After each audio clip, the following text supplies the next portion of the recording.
Today, General Hospital will reveal Brook Lynn had endured far too much for far too long.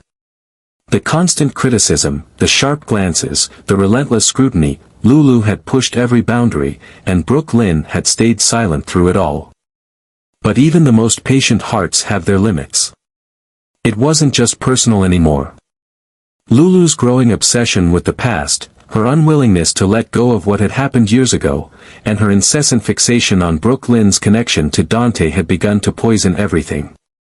Brook Lynn's life was no longer her own, it had become a battlefield, one where Lulu fought for control over memories, choices, and even people who were no longer hers to claim. What made it all worse was that Lulu didn't just target Brook Lynn, she dragged Dante into it, too. The revelation about Gio, the child Brook Lynn and Dante had conceived as teenagers, had only added fuel to the fire. Instead of approaching the situation with empathy or understanding, Lulu became more erratic, more possessive. She constantly demanded answers, interrogated Dante about his past with Brook Lynn, and accused him of hiding the truth. She made Joe's existence a weapon in her emotional crusade, refusing to recognize that some things were never hers to control. Brook Lynn could no longer pretend she was unaffected. She wasn't just tired, she was emotionally worn thin, stripped of privacy, dignity, and peace. It was on one of those emotionally charged days that she made a decision: she would no longer let Lulu dictate the narrative. She had allowed herself to remain quiet out of respect for Dante and for the fragile threads holding their lives together. But that silence had only given Lulu room to dominate the situation, and Brook Lynn realized that if she wanted peace, for herself, for Gio, and even for Dante, she had to reclaim her voice. She met with Dante in his office, the air between them thick with tension and unspoken exhaustion. Her words came slowly at first, but once they started, they poured out, years of guilt, frustration, and silent suffering. She told him how Lulu's accusations had wounded her, how deeply she resented being dragged through the mud for decisions she had made as a scared teenager. She wasn't just protecting her own name anymore, she was protecting her son, her future, and her right to live freely.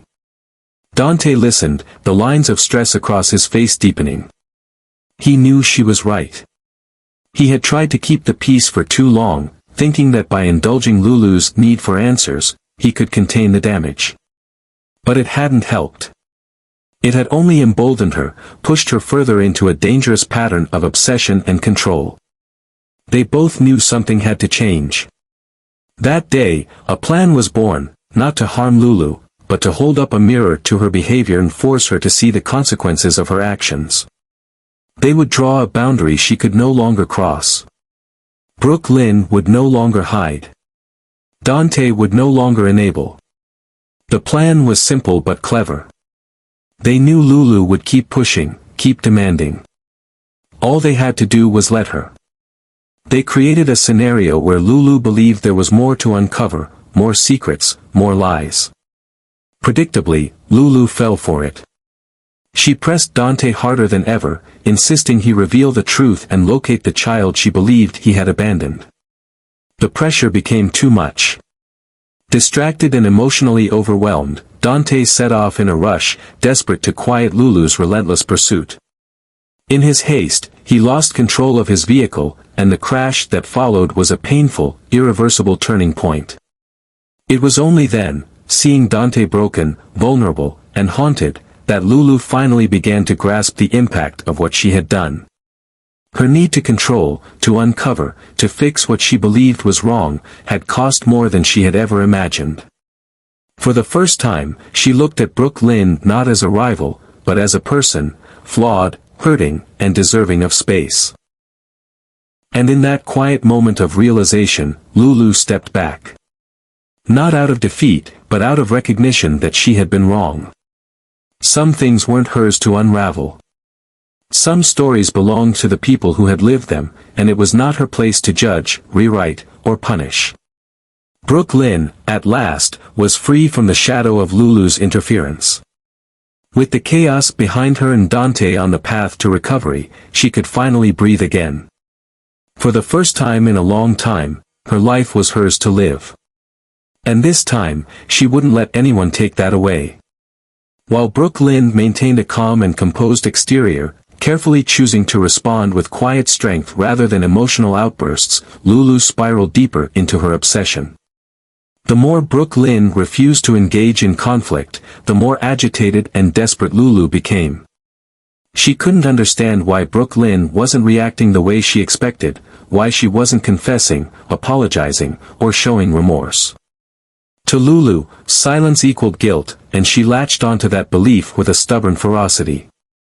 Her fixation on the past reached a fever pitch as she repeatedly cornered Dante with relentless questions, interrogating him about every detail of his former relationship with Brook Lynn. Lulu's demands grew more invasive, more intense.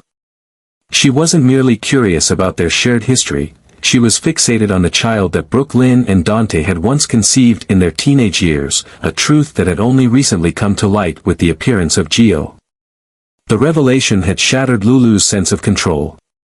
In her eyes, this child represented a secret life Dante had lived without her, a bond he had formed with another woman that she could never erase. Determined to insert herself into this unfolding narrative, Lulu insisted that Dante seek out Gio, pushing him to act as though this child had been stolen from him and needed to be reclaimed immediately. Despite Dante's attempts to explain that the situation was complicated and delicate, Lulu refused to listen. Her words became sharper, her tone more accusing, and her presence more suffocating. She questioned his integrity, accused him of protecting Brook Lynn at her expense, and painted herself as the one being wronged. Each confrontation left Dante more drained, more torn between his past and present, and increasingly unsure of how to balance his responsibilities without causing more damage. Under this emotional weight, Dante's mind became a storm of conflicting emotions, guilt, confusion, fear, and frustration all colliding at once. He couldn't think straight, couldn't find clarity in a situation that demanded delicacy and time. Feeling pressure to act quickly and decisively, he rushed out in search of answers, unable to endure another barrage of Lulu's accusations. His judgment, clouded by stress and emotional fatigue, failed him at the worst possible moment. As he sped down the road, his thoughts consumed by chaos and the overwhelming need to fix everything at once, Dante lost control of his vehicle. The crash was sudden and devastating. Witnesses nearby described hearing the screech of tires, the shattering of glass, and then a stunned silence before chaos erupted. Emergency responders arrived to find Dante unconscious and injured, the wreckage of his car a chilling testament to how far things had escalated. The accident sent shockwaves through everyone involved. Brook Lynn, upon hearing the news, was shaken to her core, but it was Lulu who stood at the epicenter of emotional fallout. For the first time, the consequences of her actions were laid bare before her, not in words, not in argument, but in the battered, unconscious body of the man she claimed to love. She had pushed too far. Her need to control, to dominate the truth, had driven someone she cared about into physical danger. And for all her self-righteousness, for all her accusations and interventions, she couldn't undo what had been done. This tragedy became a sobering wake-up call, not only for Lulu but for everyone watching the situation unfold. Friends and family who had once tried to remain neutral now saw clearly the impact of Lulu's relentless pursuit. Her desire to uncover the truth had transformed into something darker, more damaging. The narrative was no longer about a forgotten child or a past relationship, it was about control, fear, and emotional manipulation. In the hospital, as Dante slowly recovered, Lulu stood at a distance, forced for the first time to truly reflect on her behavior. The guilt was undeniable. Her actions, though cloaked in the guise of concern, had been fueled by jealousy and insecurity. She had inserted herself where she didn't belong and, in doing so, brought real harm to those around her. What had started as an emotional crusade had ended in a near tragedy, and she knew, deep down, that she had no one to blame but herself. Confronted with the consequences of her own actions, consequences she never intended but could no longer deny, Lulu found herself standing in a space she had never anticipated, one of guilt, remorse, and painful self-awareness. The accident that left Dante injured wasn't just a tragic turn of events, it was a mirror reflecting the chain of emotional manipulation, possessiveness, and unchecked jealousy she had been feeding for weeks, perhaps even months.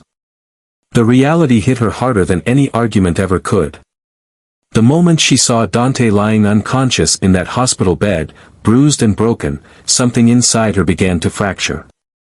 The anger she had clung to so tightly dissolved into silence. The righteousness that once drove her to interrogate, accuse, and demand answers now felt hollow, unjustified in the face of such devastation. For the first time, Lulu began to truly reflect on the path she had taken. It wasn't just about Brook or even about Gio. It was about control, her desperate need to hold on to a version of life that no longer existed, to a man who had moved on, and to a narrative where she remained the center. The thought haunted her, had she been trying to protect Dante, or was she simply trying to preserve her pride? Was it ever really about the truth, or had it always been about her fear of being left behind? As she retraced her steps, the confrontations, the accusatory tone, the way she dismissed Brook boundaries and minimized her pain, Lulu came to a painful realization. She had crossed a line. She had inserted herself into a story that didn't belong to her, all because she couldn't stand the idea that Brook and Dante shared something she never could, a child, a complicated but undeniable past, and, whether she liked it or not, a bond. That bond had always unsettled Lulu, not because it was threatening in the conventional sense, but because it reminded her that love, real love, is sometimes messy, layered, and impossible to rewrite. She had seen the quiet understanding between Brook and Dante, the way they moved around each other, not with romantic tension, but with shared history, mutual respect, and a kind of emotional gravity that couldn't be ignored. It gnawed at Lulu, awakened a sense of loss she hadn't dealt with properly, and in her desperation, she tried to assert control. But control was never hers to claim. Not over their past, not over Gio, and certainly not over the decisions Brook and Dante would make about their future. The guilt became heavier with each passing day, sinking into her chest like lead. She couldn't change what had happened, but she could stop herself from making it worse. She could choose to let go, not out of defeat, but out of clarity. The fight she had been waging wasn't just with Brook, it was with her own inability to accept the evolution of the people around her. Brook had grown into someone strong and resilient. Dante had changed, too, no longer the man who once needed Lulu to feel whole. And maybe that was what hurt the most, realizing she no longer held the place in their lives that she once did. Standing outside Dante's hospital room, watching Brook speak softly to him while holding his hand, Lulu understood that this was no longer a battle she could win, nor one she had the right to continue fighting. She wasn't the victim. She wasn't the savior. She was simply someone who had gotten lost in her own fear of irrelevance. And in that moment of painful clarity, she made a decision that felt both heartbreaking and necessary. She stepped back. She withdrew not only from the chaos she had helped ignite, but from the illusion that she could fix what had never been broken to begin with. Lulu walked away from the war she had started, not as a surrender, but as a choice to stop inflicting damage on others and on herself. She realized that true strength sometimes lies in letting go, in recognizing when your presence does more harm than good, and in allowing others the space to heal without your interference. In the quiet that followed, Lulu was left with her own thoughts, her own reckoning. It would take time to rebuild the trust she had fractured, not just with Dante and Brook, but within herself. But for the first time in a long while, she was ready to begin that journey, not with bitterness or blame, but with humility and the hope that someday, she could become someone worthy of forgiveness. Lulu quietly stepped out of Brook life, choosing silence over confrontation, retreat over resistance. There were no grand gestures, no dramatic goodbyes, just an absence that spoke volumes. For the first time in what felt like forever, Brook was able to breathe without feeling watched, judged, or undermined. Though she had endured deep emotional wounds, her relief was undeniable. The constant weight of suspicion, the sharp-edged words, and the endless battles had finally lifted, allowing her to reclaim a sense of peace she hadn't known in far too long. She could finally look toward the future without the looming shadow of someone else's resentment clouding her every step. Despite the pain Lulu had caused, Brook Lynn didn't hold on to bitterness. She had learned that healing sometimes meant releasing not only the people who hurt you but also the anger that clings to their memory. Her world, once tangled in chaos and tension, was beginning to quiet. The stillness wasn't empty, it was full of promise. Meanwhile, Dante was undergoing a transformation of his own. His physical recovery was steady, but it was the emotional healing that marked a deeper shift. The accident had jolted him into clarity. He recognized now more than ever that he and Brook Lynn had unresolved pieces of their story that needed attention, without interference, without distractions, and without the noise of someone else's insecurity coloring their truth. Lulu's exit, though painful, created the space necessary for honest reflection. In the days that followed, Dante and Brook Lynn began to reconnect, not just as two people tied together by the past, but as individuals willing to face it together. They spoke not in rushed or guarded tones, but with openness, sometimes even in silence, acknowledging that their bond, though complicated, was theirs alone to define. The presence of Gio, once a hidden part of their history, had become a bridge between them. They began discussing what it meant to co-parent, to heal, and to forgive, not just each other, but themselves. The turbulence of the past, while painful, had forced them to grow. It reminded them that unresolved emotions, when left unchecked, can fester into something destructive. But it also taught them that growth is possible, even in the aftermath of heartbreak, even when the scars run deep. The experience became a quiet warning. Jealousy, when allowed to fester, can distort perception and destroy relationships. It can lead even the most well-intentioned people down a path of harm. And yet, in that same breath, their story stood as a testament to resilience. Brook Lynn and Dante weren't the same people they once were. They had been tested, pushed to their emotional limits, but through it all, they had emerged with a greater understanding of what it means to be accountable, to be vulnerable, and to be brave enough to face the truth. The path ahead wouldn't be easy, but it would be theirs. And this time, they would walk it together, without the shadows of the past dragging behind them.